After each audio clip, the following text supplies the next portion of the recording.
But Bill Hicks, the movie, great movie, go see it. Or yeah, I was actually wondering what, I mean, just in general, what you thought about it, things that you really liked, or things maybe you thought were missing. Or... They didn't focus on the people who ripped him off.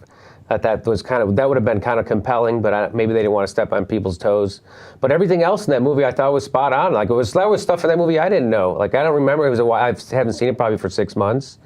But or longer, and so I remember going, wow, I didn't know that. Oh, that's interesting. That's new, because I thought I knew everything there was to know about Bill Hicks. You know, I was a Bill Hicks fanatic, and it's amazing that he got so much done. Like he died in '94, and then like in '96, 2 albums came out. It was Rant and E Minor and Arizona Bay. I think it was in '90, and I'm like, wow, nothing slows that guy down, right? He's better than ever. He's better than ever. A couple of years after he died. Right. I would say Rant and E Minor is the best comedy CD I might have ever heard. Really? Okay, I haven't heard that one yet, so I'll definitely look that one up. Okay. That's definitely the one. You guys heard it, Rant and E Minor. That's the one to check out. And also, well, we're going to talk about Sane Man a little bit later. But that Sane Man as well. Sane Man. Now there you go. Now that's a video that actually captured him.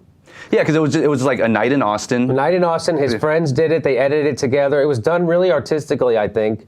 There's few like slow-mo parts where I was like, what is this? Like all of a sudden the sound would change and stuff. Yes, it was kind of like you're in an acid trip or a mushroom trip, as Bill used to say, and for little parts of that thing, but it worked perfectly. It wasn't like, what does this mean? It was like, wow, this is interesting. Yeah. The way they're doing it. And everything, you know, of course, from that Sane Man is where he said, the first time I ever heard, why don't we hear the real news on? You never hear the news on the, you never, isn't it supposed to be all the perspectives? You only hear one perspective about drugs. Wouldn't you like to see a positive LSD story on the news to hear what it's all about, perhaps? Wouldn't that be interesting, just once?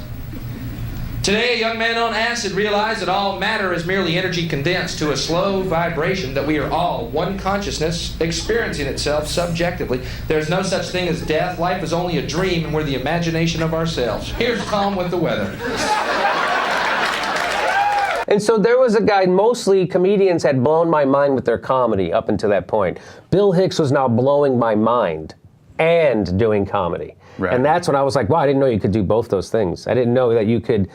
He had done it more than anybody. He did it more than a John F. Kennedy speech, more than a Gandhi speech, more than a Martin Luther King speech. Bill Hicks blew my mind, introduced me to ideas that they hadn't. Mm-hmm. And he did it in a powerful way. And maybe it was because my guard was down. I wasn't, I don't know what it was, but it was impactful. And, you know, of course, there was lots of people who didn't get it. Right? A lot of people watched Bill Hicks and didn't get it, especially the people who ran the David Letterman show when they censored his last performance, right? Yeah, I read about that, and I read Letterman's his apology afterwards, where he was like, he said, I don't know what I was thinking. That really had more to do with me than him and what Hicks was doing. Of course. And they got scared. Yeah, exactly. They go back and rerun the spot, like I guess 10 years on the anniversary of his death, or maybe 15 years on the anniversary of his death. It was David decided to run the whole spot. That kind of drives you crazy. And that was what Bill was banging his head against the wall. And he said, you know, I think I'm in an abusive relationship with this show. He's every time they go, hey, Bill, come on, we love you. Come do your comedy. Oh, don't do that, and don't do that, and don't do that.